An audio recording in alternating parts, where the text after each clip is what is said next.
Well, hello. It is a beautiful winter's day here in Northumberland.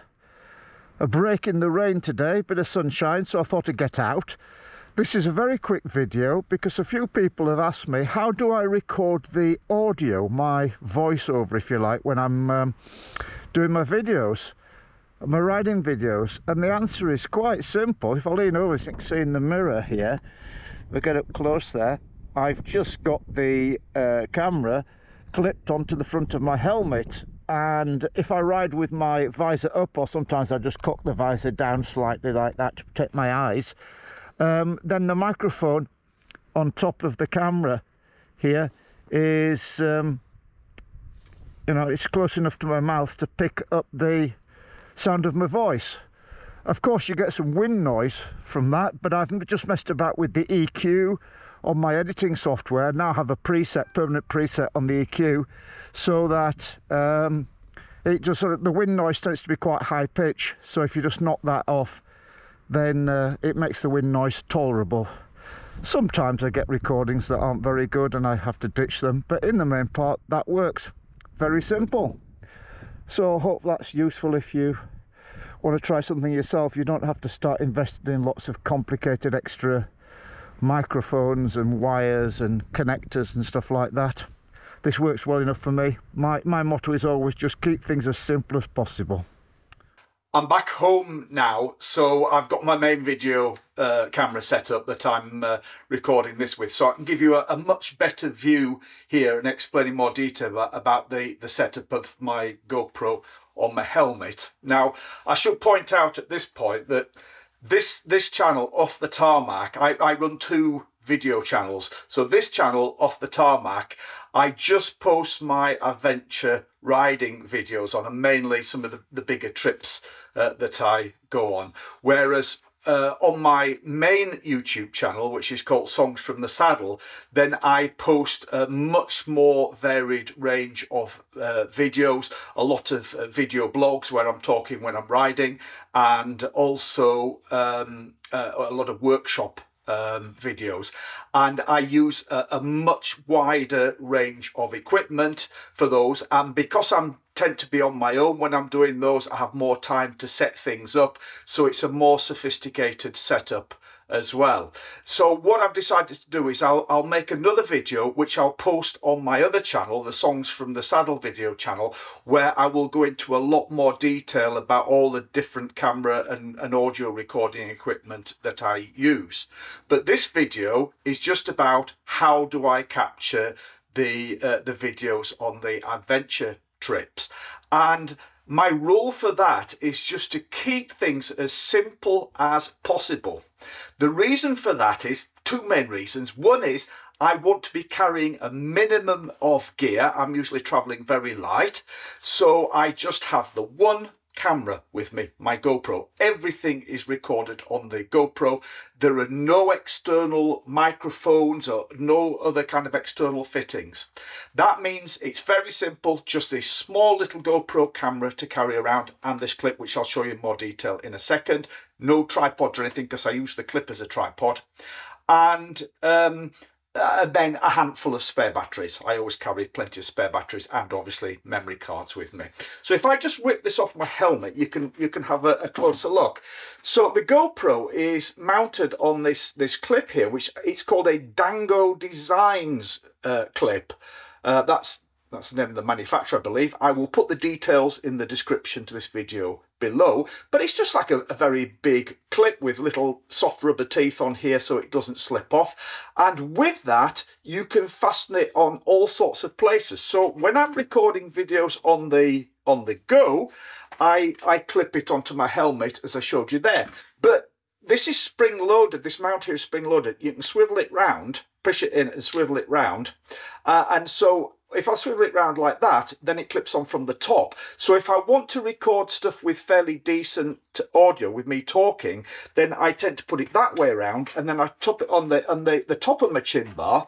So the camera is literally, as I demonstrated earlier when I was out on the bike, the camera is literally right next to my mouth, or the microphone, which is right on top of the camera here, is right next to my mouth. So yes, I do get wind noise, but because my voice is the closest and loudest thing there, then it tends to come out, you know, not too bad. When we stop, and so if you watch, say for example, if you watch the videos of the tour in Sweden, when we stopped and we're just messing around the campsite and what have you, then I find that the camera in here is perfectly adequate for picking up the conversation when we're chatting. So everything was done with this. I do have very good editing software. I use the Blackmagic Design DaVinci Resolve software. I've got the professional edition, not the free one, and the audio processing in that is really fantastic. So you can isolate dialogue in it, you can balance dialogue, so if you've got different people talking, it will balance it out with the AI in there. You can isolate the dialogue, so cut out background noise and thing, and I do use that a lot to process the sound out of this. If you were to hear the raw sound compared to the post-process sound, you can see that sort of post-production process, it makes a big difference. In fact, what I might do now is just insert a little clip for you of what the raw video sounds like before I've processed it, and then what it sounds like when it's processed. So I'll put that up now. Hello, and thanks for joining me. It's, I don't know, about 9:30 in the morning, and this is day one of a 4-day trip that I'm on in the northwest of the UK, Cumbria, off doing a bit of adventure riding. What beautiful weather. Hello, and thanks for joining me.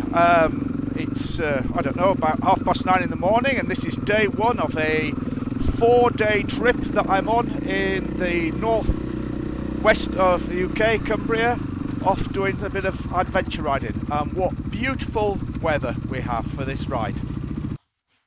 Okay, so you can see I'm holding this clip, the camera fastens onto the clip, and it's got a sort of GoPro type mount on it. You can't change it for other things, so it's designed specifically for a GoPro. But you can see here, I can just hold it in my hand, so it's fairly firm to use it as a handle if I'm filming with the camera like this. Also, the bottom of the clip is flat, so if I put it on a surface or put it on the table or, you know, top of a fence post or something like that, it will sit quite happily. And of course this will clip onto all sorts of things, so you just find something to act as a tripod. So if I'm recording stuff around the camp, I'll clip it onto something, just clip it onto the front of the bike. Also when I'm riding, clip it onto the wing mirror, clip it onto the top of the screen, clip it onto the handlebars, and you can get lots of interesting different shots from that. Now, yeah, particularly if you clip it onto the wing mirror, it does vibrate around a bit, and the first time I tried that, I thought this is going to be unusable footage. But the stabilization software in these later model GoPros is so good that it's amazing when, you know, that you can see the camera shaking around like this, and then when you look at the footage, it's silky smooth. So it's very good. So I find that with this clip, I don't need to carry a separate tripod. That's all I've got. That's my entirety of my recording equipment. Also, it's just so fast and easy. One thing I find is that when you're riding with a bunch of friends, they tend not to be one to sit around whilst you're messing around setting up all your camera equipment. So unless you can get that shot in quickly, you miss it. So for example, if I want an action shot of people riding, I've just got to sort of ride 100 yards ahead, jump off the bike, I literally just, you know, squeeze the clip, put it off my camera, squat down, get the action shot of them going past, clip it back on my helmet, back on the bike, and I'm off. If you're having to set up all sorts of equipment, you've missed it. Or your friends that you're riding with just get so impatient, so pissed off, they just ride off without you. Because quite often, if I'm recording something like a river crossing, you know, I'll go across first, and I say to the other lads, you know, wait for me to get the other side and get my camera set. They don't. They never do, because they're so excited and they just want to get on with the riding. You know, I've just got to rush on to jump off the bike, grab the camera, get it pointed at them. So if I'm having to faff around, it's no good. With the GoPro, you literally just press the one button on the top, it starts recording, you're off. When you're finished, clip it back on the helmet, jump on the bike, and you're going. So the quality is not the best. Obviously, the audio quality is not the best, the video quality is not the best, but at least you're capturing the footage. And you'll see from my you know, adventure videos that I put on this channel that it is possible to capture some decent footage. Okay, so I hope you found that useful, interesting. I think a lot of people will be shocked that I don't use anything more complicated than that, but I do emphasize that the production software is important. But On my other channel, Songs from the Saddle channel, I will put a much more comprehensive video where I go through the different camera equipment that I use for recording different situations, because I have got a lot more equipment than this. And if I'm off traveling on my own, where I've got a little bit more time to film, then yes, I do use other stuff. Okay, thank you. Hopefully see you again soon. Bye.